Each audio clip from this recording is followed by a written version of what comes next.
Welcome to this SciChem and BMS microscope course, Microscopes and Measuring. We're going to show you something about microscopes and measuring, as we said. First, we tell you something about the microscope principle. What do you do when you start measuring inside a microscope? We tell you something about the eyepiece, the reticule inside the eyepiece. We show you how to calibrate the microscope manually. And after that, we're going to show you how to use the digital camera and do the measuring also, but then by means of a software program. In this case, it's called BMS pix3. For measuring, you need a unit, and the unit comes out of the International System of Units. Here you can see the 7 parts, that is the head parts of the unit of measurement. We're going to use distance measuring in meters, or better in micrometers.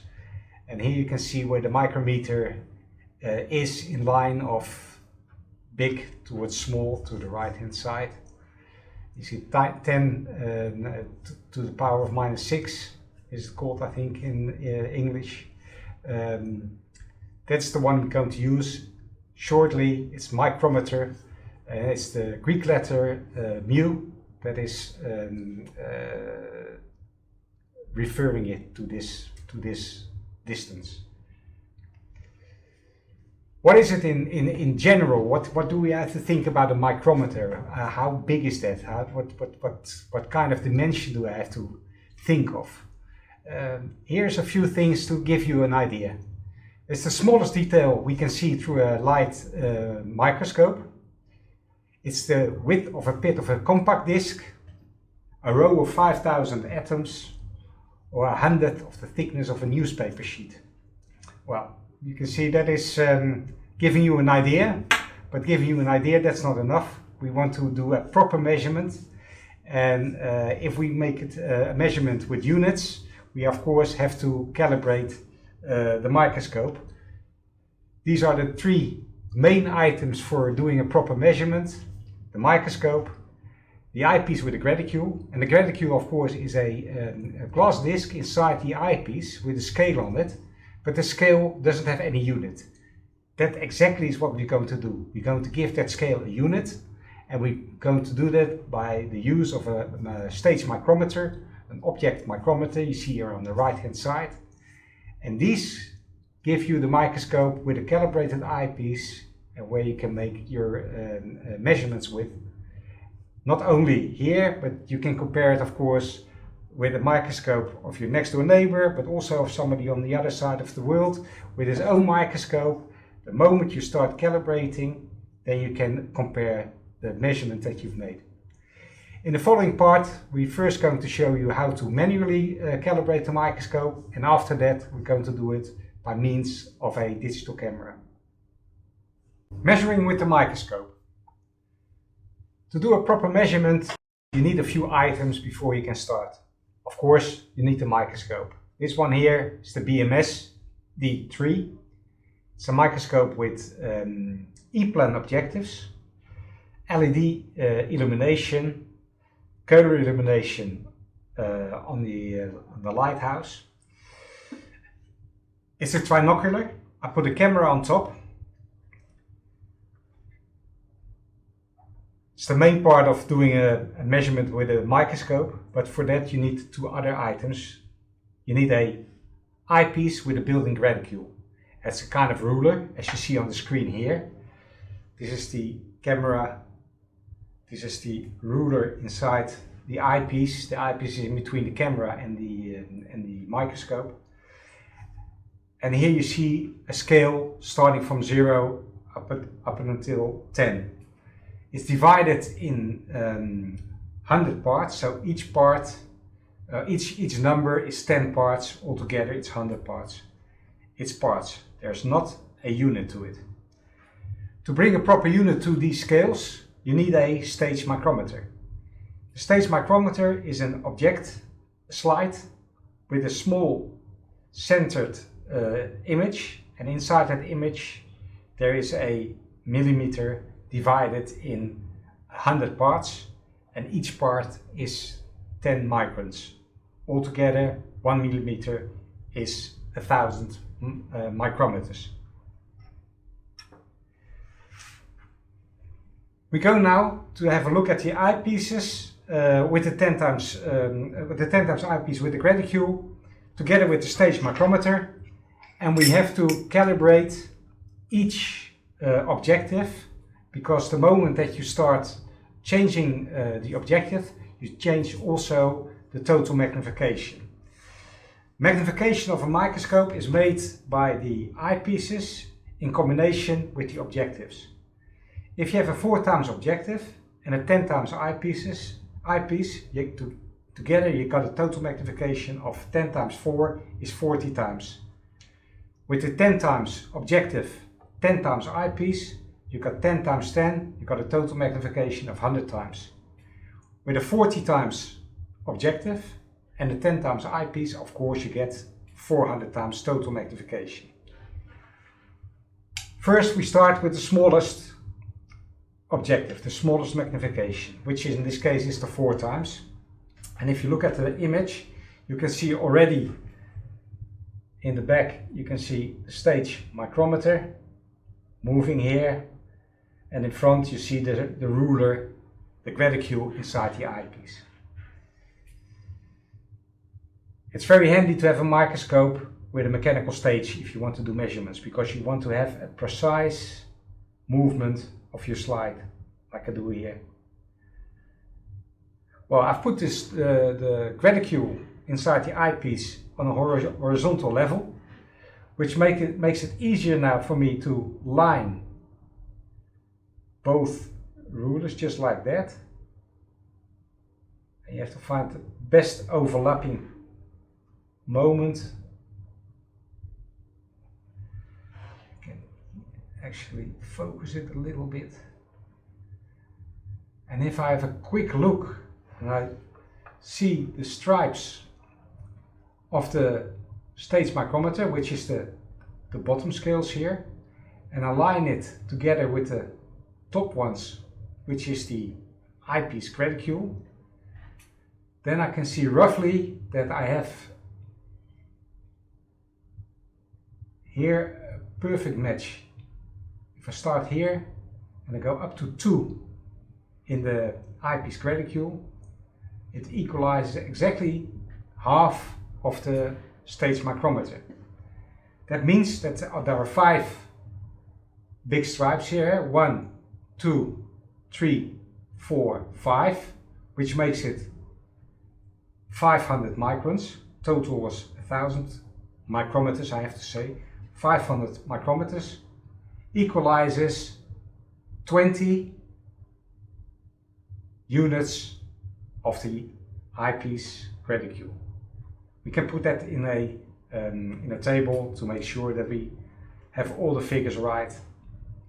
So we see there 4 times, the objective 4 times is on.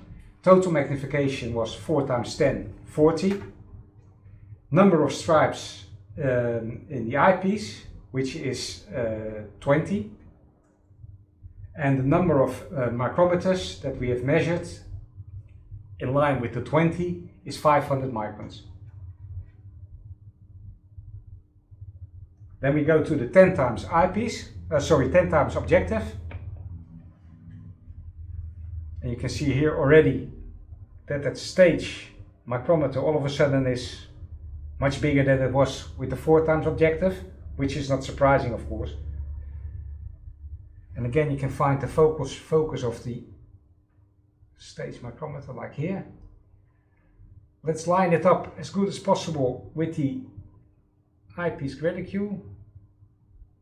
It's not too bad, I would say. A bit further. We can say that they match. So the 10 or the 100 stripes in the reticule equalizes the 1000 microns in the stage micrometer. So you got 100 times total magnification, you got the number of stripes is 100, and it equalizes 1000 micrometers. Now we go to the 40 times. have to put up the light a little bit. The higher you go in magnification in microscopy, the more critical the light becomes. So higher magnification requires also a bit more illumination. Let's find here the stage micrometer. Here it is in focus. Make sure it is in line with the ruler in the eyepiece.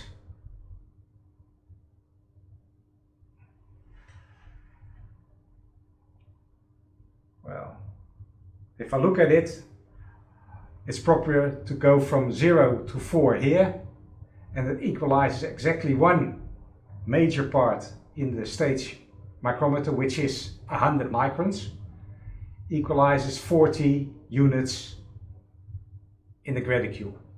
So total magnification is 400, 4 times 10. That number of stripes in the eyepiece is 40, and the number of micrometers is 100.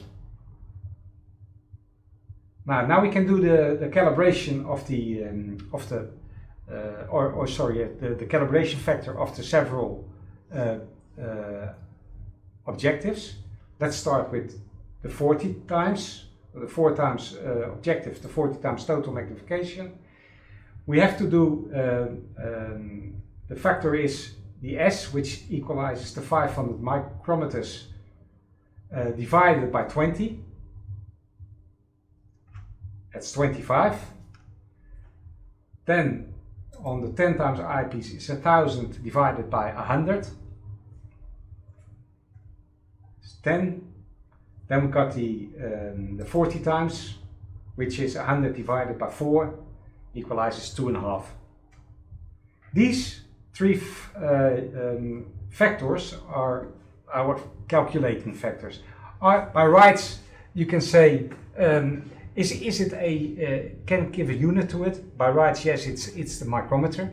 But on the other hand, it's the factor that you need to have your measurements done with the several objectives later on in a real slide. And we're going to do that right now. We're going to move the stage micrometer. You can lose it now. We can have a proper slide.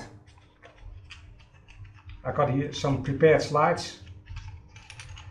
And I take the slide where you can see a ficus. It's a leaf that has been cut. And now we can have a look at it and we can do some measurements. It's just an example. You can, by rights, you can measure now any other slide because the factors are now known. But let's see if we can get a bit of a nice image. This is the 4 times objective I've got on right now. We're going to find, there it is. It's a nice image. You see, very colorful. It's a leaf cut in queer, and what you see now is that your stage is the slide, but you can still see the ruler in the eyepiece. The eyepiece is still, of course, in between the camera and the microscope.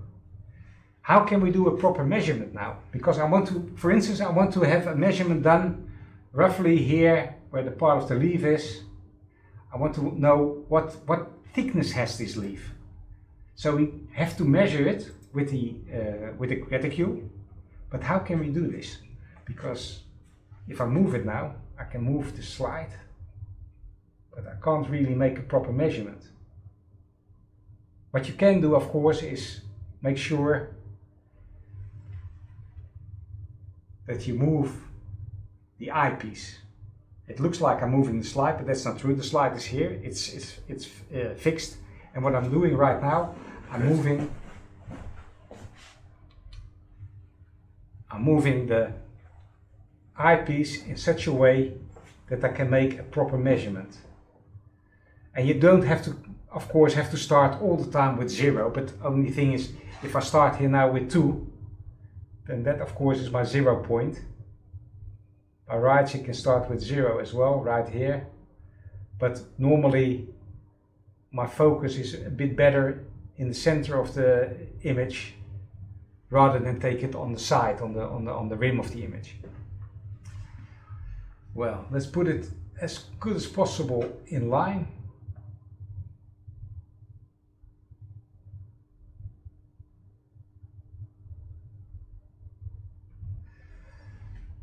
And if I measure now from here, from 2 all the way up, it's about 6, isn't it? It's 6 little stripes. So 6 of those little stripes I can see right now in my eyepiece reticule. Let's make a note of that. At the 4 times, the calibration factor that we found in our calibration table was 25. The number of stripes in the eyepiece now is 6. And now, of course, each stripe equalizes the 25 micrometers.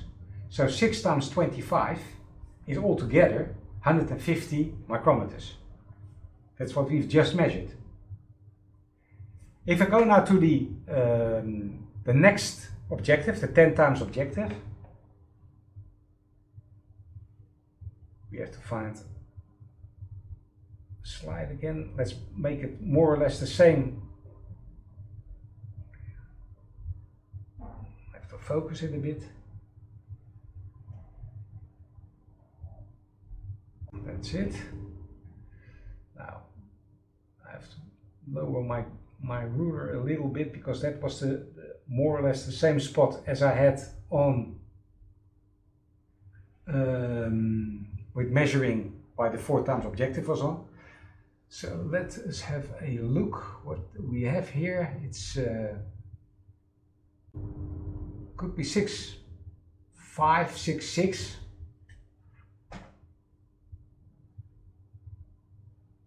Number of stripes in the eyepiece is then, of course, 15.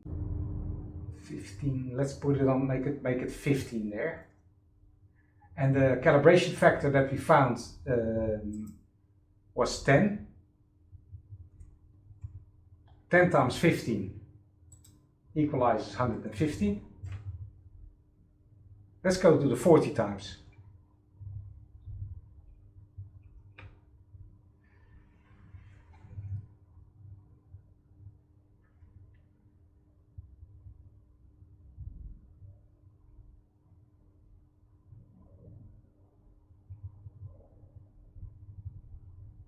More or less on the same height. And you can see there the red part that we already saw in the lower magnifications.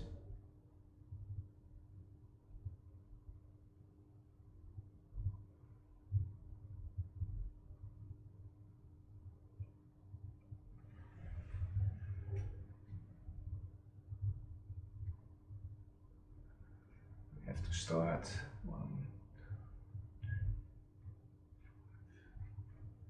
It's about 60 that we can count. It's from 3 up until 9, which is 6 major parts from the reticule. Each major part is 10, so 6 times 10 is 60 that we can measure there. Number of stripes, and the factor was 2.5. And 2.5, 60 equalizes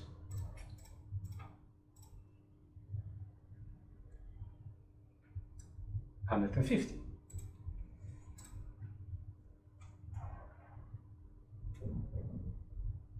Was this to be expected? Because we make measurements at different magnifications. But of course, if you have done a proper calibration, it shouldn't differ. You measure more or less the same place in the slide. So with different magnifications, you should get the same results. And that's exactly what we see here. Must be honest though, that this is what I've just seen is spot on. Normally you can have some difference. You can see as well, if I find 150 microns or 140 or 160 microns, what is 10 microns on magnification from 4 to 10 to 40. You have to be reasonable there. And we spoke already about measurement failures, about reading errors, etc., etc. You can see here reading error. If I look at the tree here, I start here, but you can see there's a bit of information still on the left-hand side. Does that belong to the slide, to the actual distance that I want to measure? That, of course, you have to allow yourself some space there. But nevertheless, yes, it was expected that all these figures should be more or less into the same range, and that is what we've seen here. Right, we see now how to manually calibrate the microscope. And of course, we would like to do some recordings also, and we have cameras for that. And fortunately, the camera software also has measuring programs. And I'm going to show you now how to calibrate that measuring program, BMS pix3. That's the software that accompanies our cameras. I'm going to show you now how to calibrate this specific software. Of course, we have to do this again per objective. As I stated earlier, each objective has its own magnification, of course, and for each magnification you need a calibration. Very easy with the program is that you can store what you have calibrated. So once you've calibrated the microscope, the objectives, together with the camera, you can use it in numbers of sequences following after you've first calibrated it. Let's have a look at BMS pix.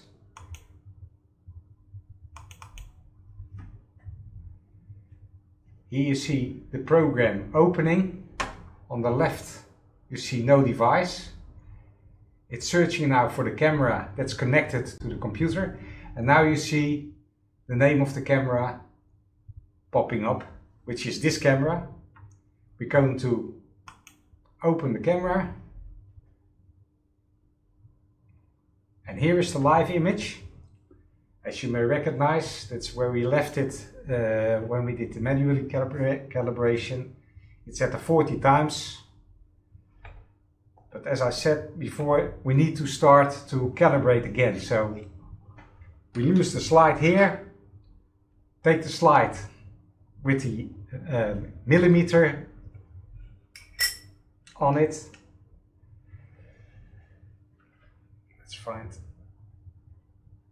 Let's find this wonderful millimeter divided into 100 parts, and each part has 10 micrometers in it.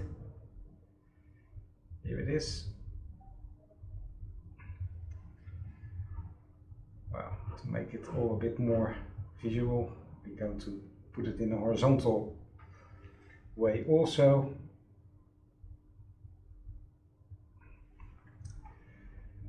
It's a 4 times objective. The camera is now connected by means of a wide field 10 eyepiece, more or less. It's screwed into the C-mount winding of the camera. The connection is made directly to the trinocular in this case. And what we do now, as you can see, we have focused now the millimeter, which is divided in 100 parts. Each part is 10 micrometers. As you can see, we see the micrometer here in focus. Is it really? Yeah, that's better. That's better. And now what we can do is start the calibration. We open the calibration program inside pix3, and it's asking now to adapt the zoom level, which I'm not going to do it. We can still continue as it is. And what you can see now is the red line.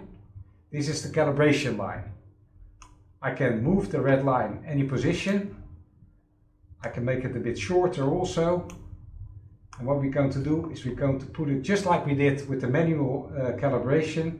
We put that calibration line on top of the micrometer. Make it as smooth and straight as possible. There we go. Now we see that we have the actual length, magnification first. We fill in there. That's the 4 times. The actual length is 1000 micrometers. We fill it in there. We give it an OK. And now the 4 times, you can see it here in this pop-up menu, the 4 times is calibrated. Let's have a quick look to see if we make a line measurement. We can here choose line measurement. We take the line, we go to measure, you see the little cross there, from here to, let's say,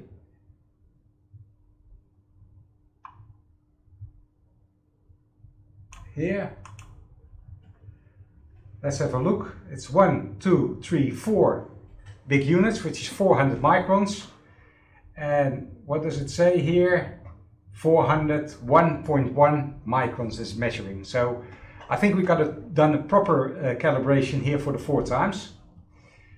We're going to move it now to the next, where is my, here it is, to the next, I'm going to lose this figure, going to go to the next objective, which is the 10 times. Okay, this is the 10 times, so total magnification 100 times. We're going to do the calibration again. It's asking again about the zoom level. I'm fine with that. And we can see here again the red line, that is the calibration line. We're going to make it a little bit smaller. Position it again, starting on the right hand side. There's a little square there that I can actually fit around that last bar. And now I'm going to enlarge the red line again till the beginning. Are we there? I can go a bit slow. Is it better this way? This is the best, I would say. From there on, wait, we moved it in the wrong way. Let's start again. Make sure that we are, yeah, that stays on the back now. I was moving the complete line and it should only extend the length a bit. What you can see now, it starts at 0, ends at the last bit of that micrometer. Again, we put in the magnification here, 10 times. It's 1000 micrometers again. There it is. Give it an OK. It's calibrated now for the 10 times. Just let's have a quick look to see if we're right here. If I start from here, go all the way up to here, and lose it. It's 1, 2, 3, 4 big units, which is approximately 400 microns. We know that micrometers, we know that already. And if we look at the measuring sheet, it gives us 401.38. Not too bad, is it? We lose this one again to go to the last magnification. It's the 40 times objective. Here it is. Let's find the. And magnification is now in such a position, that such a strength that I can't see the complete millimeter in one view. So I have to do it with a part of it. Nevertheless, we can do a measurement, we can do calibration anyway. So again, we go to the calibration. We find the line again, we've got it here. There it is on one part, on one big bar there. You can take any bar you want, of course. So normally I take it as long as possible, because the longer you take the measurement, the better it is for minimizing your reading errors and your reading mistakes.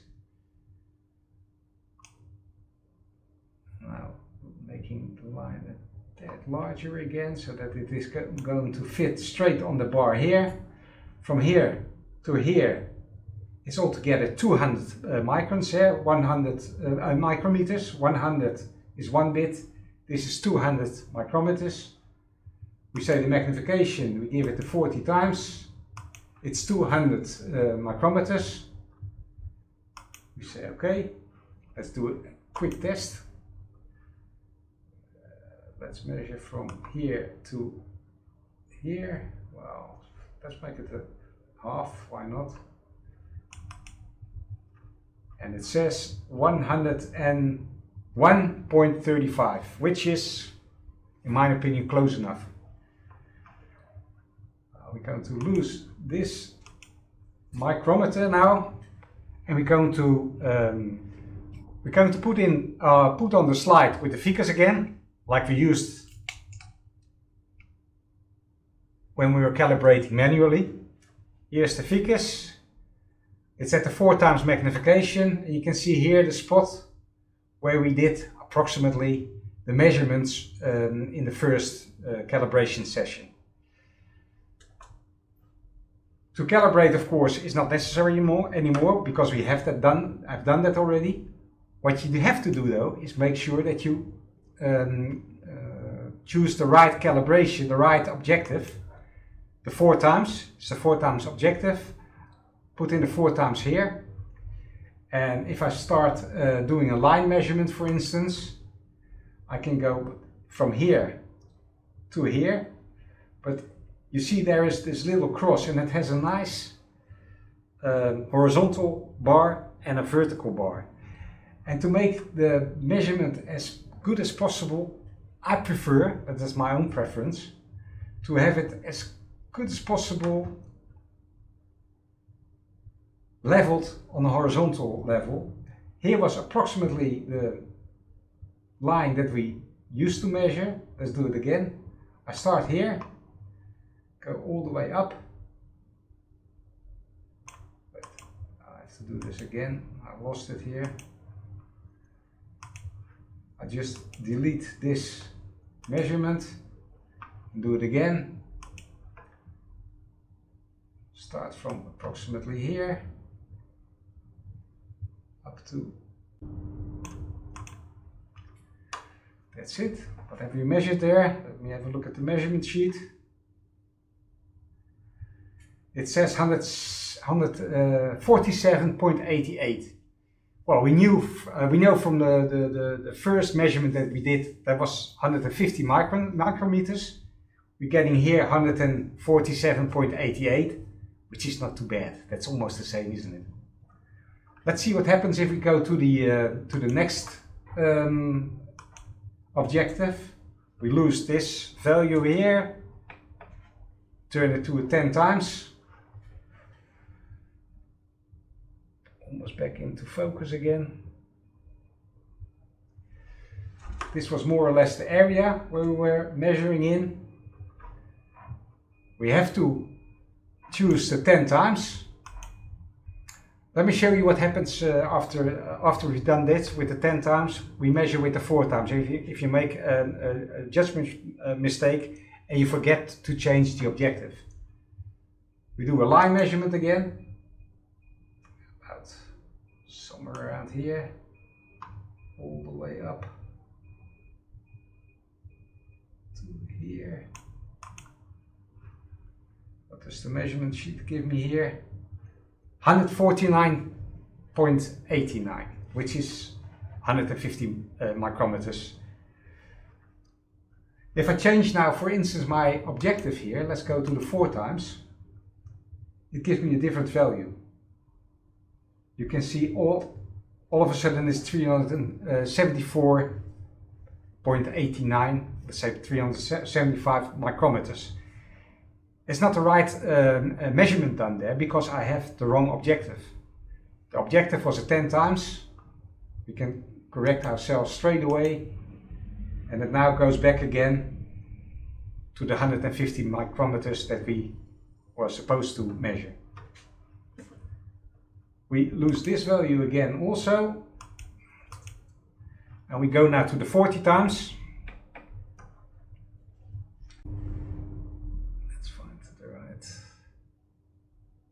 This are we in the, well, you can see that I got very little space on the top and on the bottom, and I don't want to do 2 measurements. Like for instance, I do 1 measurement here halfway, then I move my slide and do the second half, which gives me of course more reason to make mistakes.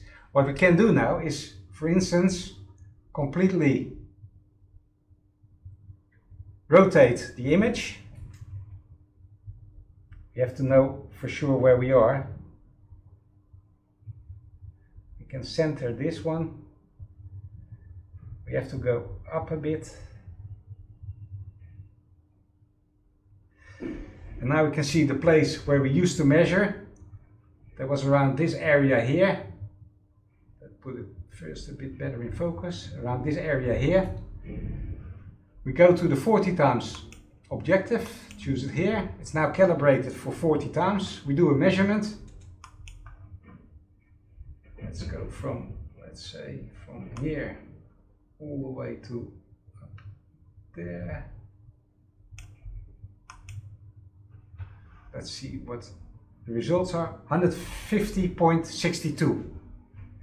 I would say we're pretty close there in the same area, because you can see now as well, again, what is part of the real slide or of the real cells, or what is a bit of cutting damage as you have when you cut, of course, through tissue.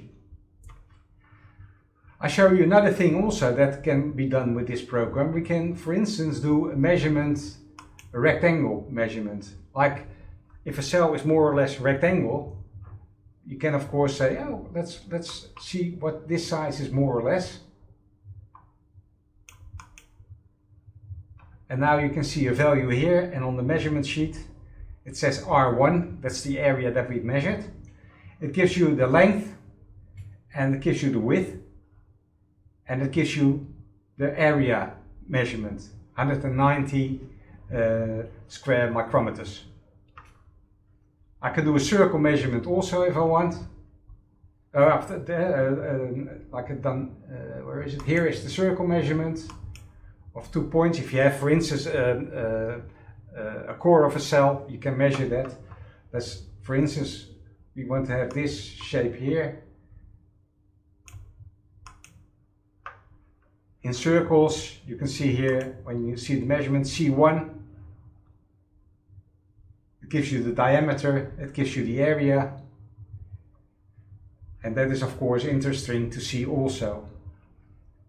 If I do another length measurement, for instance, oh wait, this is another circle and I can lose this one.